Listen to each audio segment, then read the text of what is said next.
Olá pessoal, sejam bem-vindos à nossa aula de hoje. Eu sou o professor Denis Nogueira e nessa aula a gente vai retomar os nossos temas sobre atualidades, tá bom? Na aula passada a gente teve foi uma aula de retomada da qual a gente buscou trazer um tema em específico para as nossas questões daquela aula, né?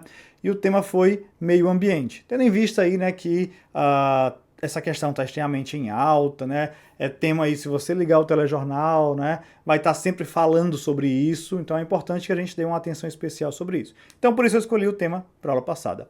Nessa aula, a gente busca fazer o quê, né? Trazer um pouco mais de temas mais amplos, né? A gente procurou questões aí de temas dos mais variados, né, para tentar abordar eles nessas questões e também retomar, né, alguns pontos além das questões. Tá bom? Todas as questões são desse ano e por isso, né, são extremamente relevantes para os nossos estudos aqui, tá bom? Então, vamos lá, vamos ver, né, acompanhar as nossas questões. Questão de número 1.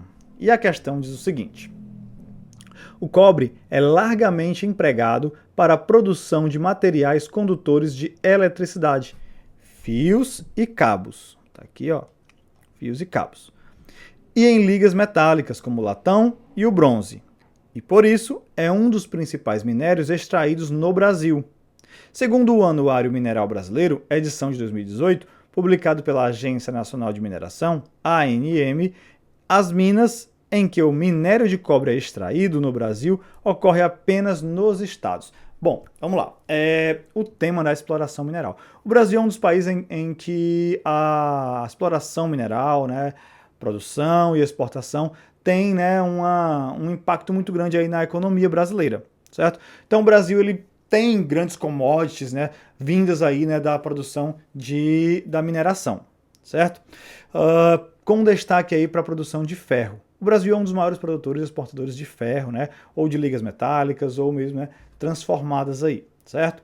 Mas enfim, o minério de ferro é, sem dúvida, o minério mais importante, né, extraído aqui no Brasil, né? Importante no sentido de volume, tá? Não no quesito de valor agregado, até porque a gente tem minérios como o nióbio, que é um minério extremamente rico, né, importante, extraído na região norte, na sua maioria.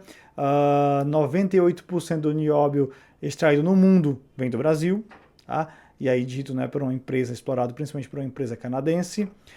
O nióbio é um minério utilizado para a produção, né, específica aí de aeroespacial, tá? Foguetes, aviões, etc. Então é por isso que é um mineral com um grande valor agregado. O ferro tem um valor agregado menor, né, preço, digamos assim, né, menor, tá? Mas em termos de volume é muito mais extraído. No caso, a gente vai ter outros minérios, como o próprio níquel,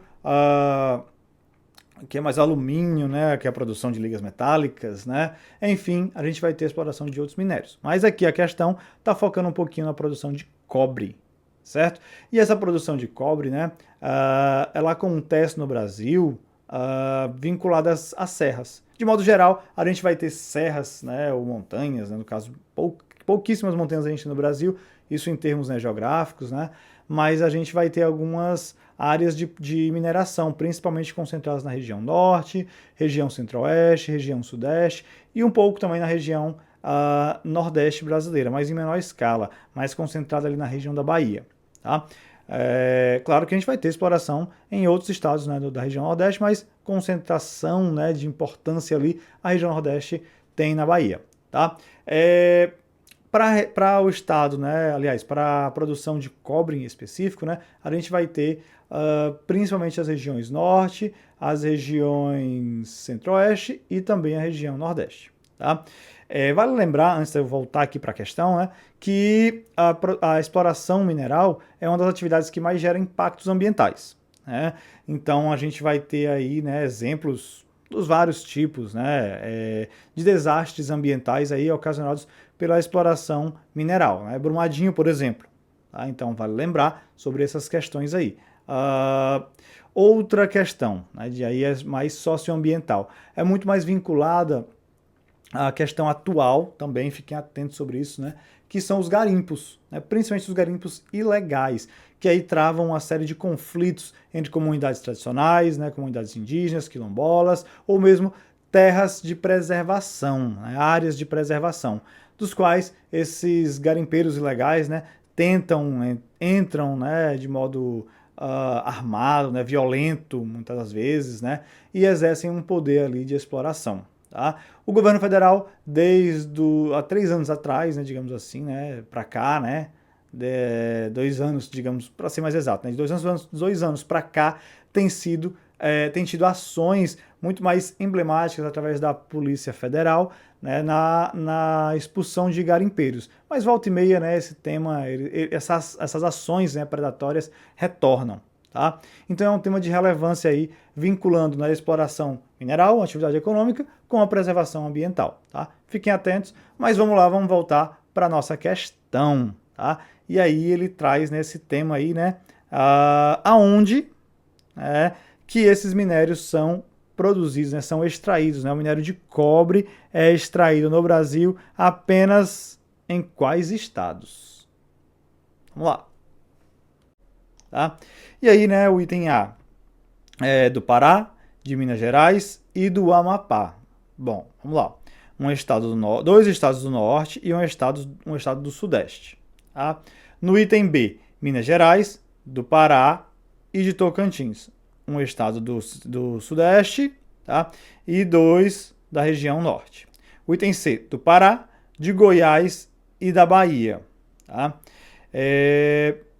Um estado do Norte, um do Centro-Oeste e um do Nordeste. O item D, Pará, Goiás e Minas Gerais. Aqui, um do Sudeste, um do Centro-Oeste e um do Norte. O item E, do Amapá, de Tocantins e de Roraima. Amapá, Tocantins e Roraima são estados do Norte. Tá? Bom, é uma questão um pouco mais decisiva, né? A gente tem que estar atento aonde ocorre esse tipo de exploração de cobre. Tá? Como eu falei para vocês, a região norte tem um destaque muito grande. Tá? Então, sim, né, todos os estados aí que fazem referência, né, ao norte tem um destaque muito grande. Mas um em específico, o Pará. O Pará, por ser um estado territorialmente muito grande, também possui grandes riquezas minerais. Tá? Então, sim, é um dos estados aí que a gente tem a maior exploração de cobre no Brasil. Tá? Então, ó, o item A traz Pará, o item B traz Pará, o item C traz Pará, o item D Pará e o item E não traz Pará. Então vamos eliminar logo aqui o item E. Tá? Vamos lá. Outro estado, né? Vamos para o Centro-Oeste. Tá? O maior estado da região é assim, né? O mais central, que apresenta grande número de serras, né? De formações geológicas com riqueza mineral muito grande, é o estado de Goiás. Tá? Então ele também vai apresentar aí uma das maiores explorações de cobre no Brasil. Tá? O estado de Goiás aparece aqui no item C e no item D. Tá? Então vamos eliminar aqui o item A, o item B e pronto. Um outro, né? Como eu falei, o Sudeste tem uma grande exploração, mas geralmente ligado ao ferro ou a outros minérios. Tá? Nesse caso em específico do cobre, a gente vai ter como terceiro estado de maior exploração a Bahia, na região Nordeste. Tá? Então aí a questão de número 1, né, é o item correto, né, é o item C. Beleza? Estamos aqui, né, seguindo adiante. Tá? Tem C, só lembrando, né, revisando aí, ó, exploração de cobre, tá? Estado do Norte, Pará. Estado do Centro-Oeste, Goiás. E estado da região Nordeste, a Bahia. Tá bom? Vamos aqui, né, para a nossa próxima questão. Questão também desse ano. Escritor brasileiro, autor da obra intitulada Alto da Compadecida. Pessoal, aí vamos lá. Né? Aí eu peço, né, licença aqui um minutinho para voltar a falar, né, um pouquinho desse cara genial, né, que é, tá, o Ariano Suassuna. Tá? Aqui, ó, então se a gente olhar direitinho, né, qual desses itens se encaixa aqui, é o item B, e aí não tem muito que a gente, né, dialogar sobre os outros itens, tá? É um autor extremamente, né, conhecido, né, amplamente conhecido, e esse filme em específico, nessa obra, né, escrita e aí foi para a TV, né, ganhando uma repercussão muito grande, né, e uma aceitação do público muito grande, tá, do Ariano Suassuna, é sem dúvida a obra mais conhecida dele, tá? Não é a única, ele vai ter várias obras. Ele é um autor, digamos assim, um cara na literatura brasileira único. Ele inspirou o movimento armorial em 1970 em diante, tá? Que era um movimento que buscava uma autenticidade brasileira, da literatura brasileira, no cinema, no teatro de mamulengo, tá? Na escrita, na literatura, enfim, né?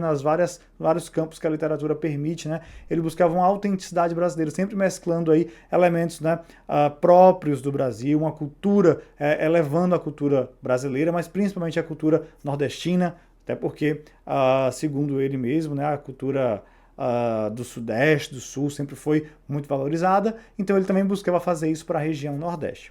O Auto da Compadecida, uma obra, como eu falei, uma das mais famosas aí, né, traz, tá, uma série de elementos aí misturando a cultura, religiosidade, né, a forma de falar, de representar, de se vestir, né, do nordestino. Então traz todos esses elementos misturados ali de uma forma humorística, muito boa, muito legal assim de assistir, muito prazerosa, né, de assistir. Então vale a pena aí, né, fica a dica aí também, quem não assistiu, eu acho difícil, né, assistir, até porque eu trouxe essa questão também, porque além de ser desse ano, tem a relevância aí de estar saindo o filme 2, né, póstumamente, né, porque infelizmente, né, o Ariano Suassuna já faleceu, mas o Auto da Compadecida 2, né, faz uma busca de novo por aqueles personagens, né, aquele cenário, né, do que o filme 1 trouxe e tenta dar uma nova vida para a obra, né, além de ser, né, considerada aí uma grande homenagem para o autor, tá bom? Então aí, questão 2, né, a questão da letra B, beleza? Vamos aqui para a questão de número 3. Em 2023 foram divulgados novos dados do censo, que indicaram um crescimento de 6,45% da população brasileira, em comparação à edição anterior da pesquisa, realizada em 2010. Escolha, entre as opções a seguir, a que melhor descreve o que é censo. Bom, aí, né, ele está perguntando uma questão direta, o que é o censo? Aí, obviamente, está se referindo ao censo demográfico. Tá? No caso do Brasil, a gente tem o censo como principal instrumento, né, relacionado a todos os dados de população. O nome já diz, né, demográfico, né, estudo do povo. Tá?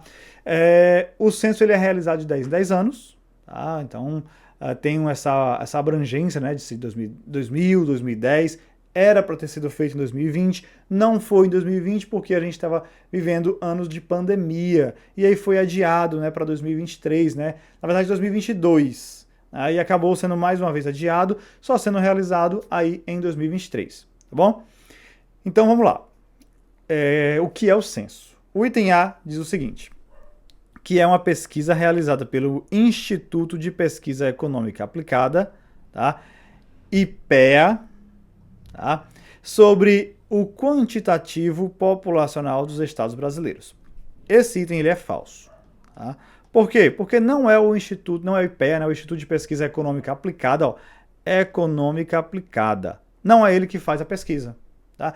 O IPEA ele é responsável por dados como PIB, como renda per capita, todos os dados que envolvem a economia, tá? Inflação, etc. Tá bom?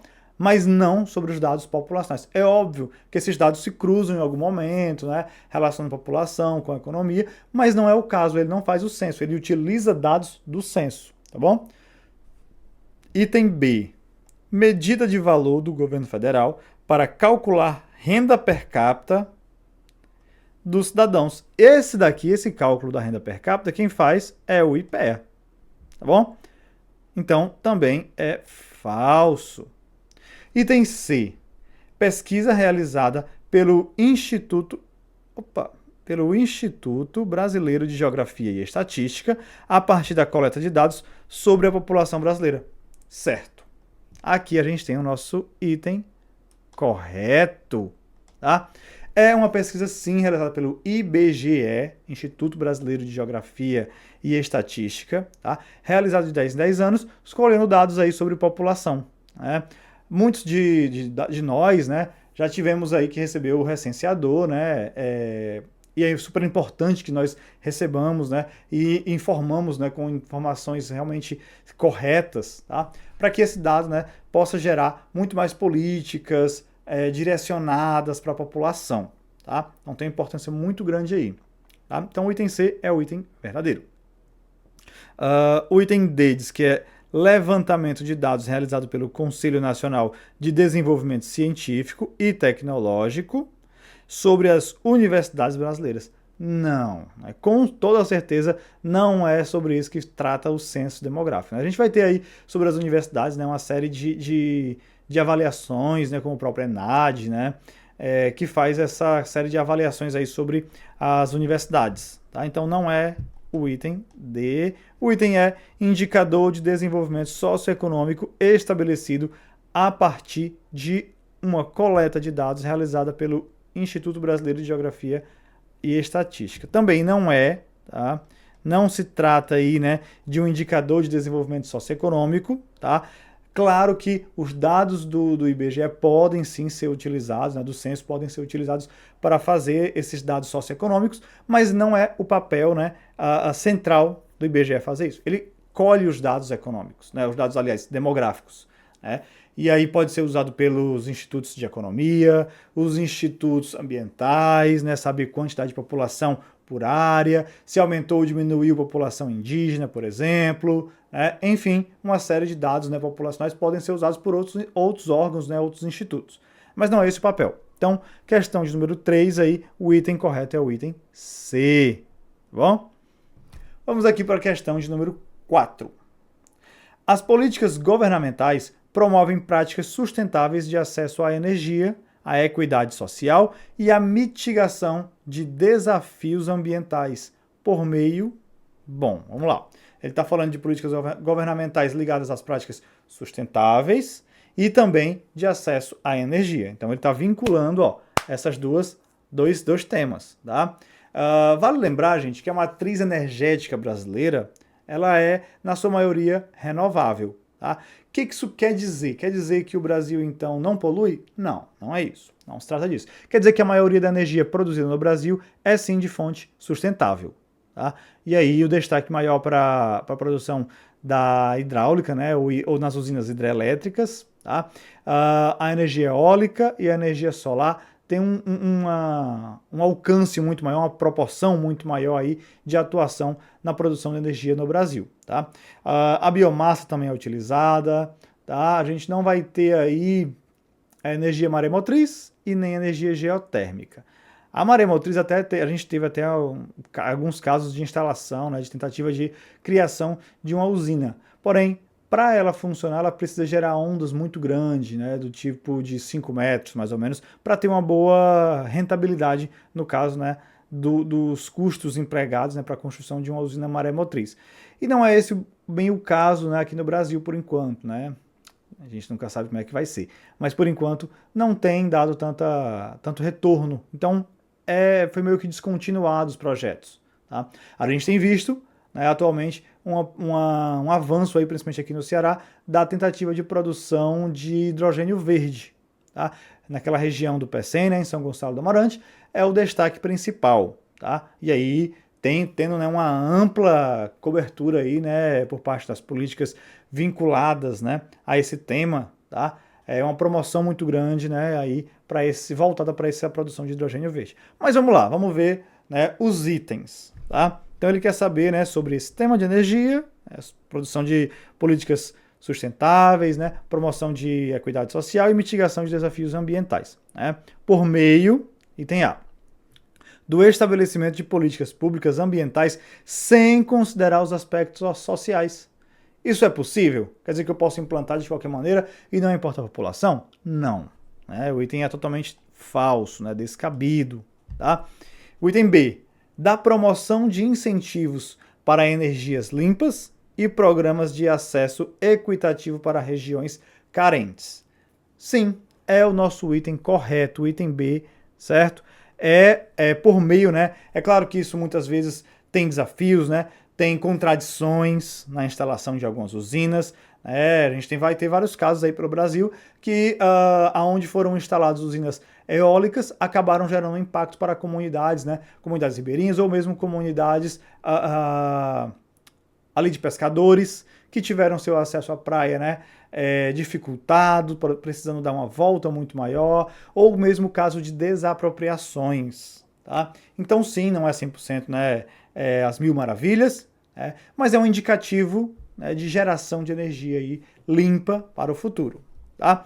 Então aqui, né, a promoção de incentivos para energias limpas. A gente tem visto um aumento muito grande aí das usinas eólicas e solares, tá?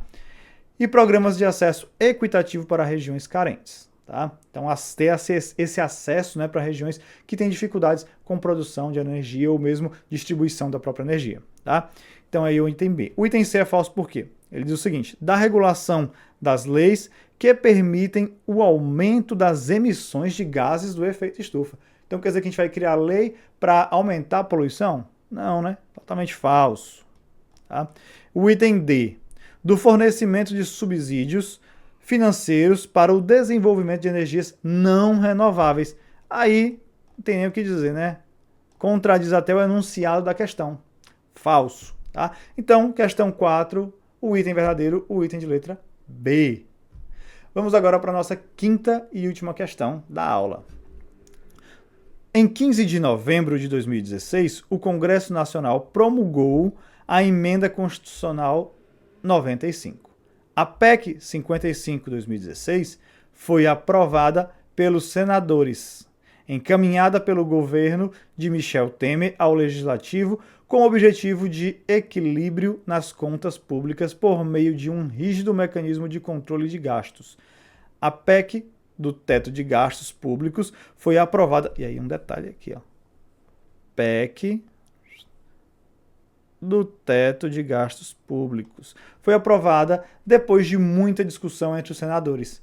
De acordo com o texto, o teto para 2017, primeiro ano de vigência da PEC, foi definido com base na despesa primária paga em 2016, incluídos os restos a pagar, com a correção de 7,2% à inflação prevista para este ano, o ano 2017.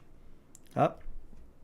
A emenda à Constituição, conhecida como teto de gastos, buscou. Aí, ó, vamos lá. Em 2016, né, depois que o Michel Temer assume o governo, né, e aí amplamente, né, pela literatura política, né, depois de um golpe parlamentar aplicado, né, sobre a ex-presidenta Dilma Rousseff, atual presidenta do Banco dos BRICS. É importante também lembrar disso, gente, porque é um dos temas aí da atualidade. Tá? Enfim, né, depois desse golpe parlamentar, que retirou a presidenta Dilma, né, sobre a alegação de pedaladas fiscais, tá? Que depois foi comprovado que não foi cometido, e mesmo assim não houve nenhum instrumento, não houve nenhuma comprovação suficiente para levar ao impeachment. No entanto, para a governabilidade, esse foi o argumento utilizado por grande parte, né, do Congresso brasileiro, tá? Estava fragilizada.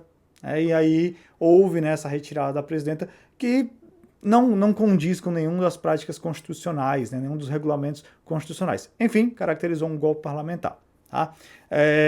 E aí, quem assume? Michel Temer, trazendo aí à tona uma série de medidas, né, que incentivaram, né, cresceram muito ao governo se voltar para questões ainda mais acirradas sobre o neoliberalismo. Tá? Fazendo né, um acirramento aí dos gastos, né, como o próprio teto, né, dos gastos públicos, medidas aí direcionadas para o controle, né, das reformas tributárias, reformas trabalhistas, enfim, né, um arroxo salarial característico das políticas de austeridade, tá bom? E neoliberais. Então, esse foi o contexto. Tá? E aí o que foi o teto de gastos? Né? O item A diz que limitar, né, buscou, né, o teto de gastos buscou limitar os gastos públicos por 20 anos. O item B diz que né, buscou controlar as despesas orçamentárias por 10 anos. O item C diz que buscou estabelecer limites individualizados para as despesas secundárias. O item D diz que buscou, né, controlar a inflação por meio de uma política de correção monetária. Tá? E aí, o teto de gastos, né, eu vou ter que ser um pouquinho direto, né, dentro dessas opções. O teto de gastos, na verdade, foi uma busca do governo de congelar os gastos, né, o que eles chamaram de gastos, né, ou os investimentos, por 20 anos. Tá? Isso gerou um amplo debate na sociedade brasileira, tá? E também mesmo dentro do Congresso, que levou aí adiações, né, prorrogações, enfim, até ser aprovado. Tá?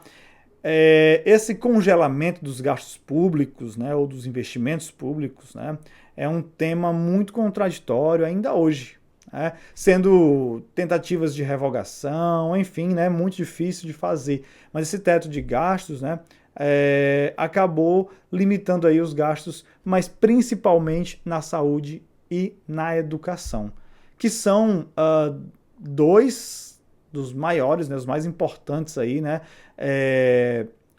pontos sociais. Tá? Isso para uma população é extremamente perigoso, né, você congelar os investimentos, né, não chamaria de gastos, como eles chamaram, né, assim como foi instituído, né, PEC dos gastos, né, do teto de gastos. Né. Saúde e educação tem que ser considerado como investimento e não como gasto. Né. Portanto, foi uma medida extremamente antipopular, né, mas aprovada. Até porque a gente deve lembrar que o Temer, né, assumiu em meio aí, ficou 2 anos em meio a uma grave crise política, né, e até mesmo econômica decorrente dessa questão política. Tá? Então, acabou sendo feita, foi implantada, né, o item A é o item correto, o congelamento por 20 anos, mas até hoje busca-se, né, mecanismos, formas, né, de tentar sair um pouquinho dessa PEC, né, que é a nível federal. Tá bom? Enfim, né, só reforçando, o governo Temer, né, os 2 anos do governo Temer, né, foi um acirramento aí das políticas neoliberais, políticas de austeridade, tá bom? Então aí, sobre o teto de gastos, né, o item correto é o item de letra A, tá bom? E com isso, a gente acaba encerrando nossa aula de hoje, tá? Agradeço vocês pelo acompanhamento de nossas aulas, né, estejam sempre antenados aí, se você não está inscrito no nosso canal, né, vai lá e se inscreve, tá? Liga o sininho para ficar sempre em alerta. Assim que a gente estiver aqui lançando o vídeo, você está sempre por dentro, tá bom? Então, gente, até a próxima aula. Tchau, tchau. Forte abraço.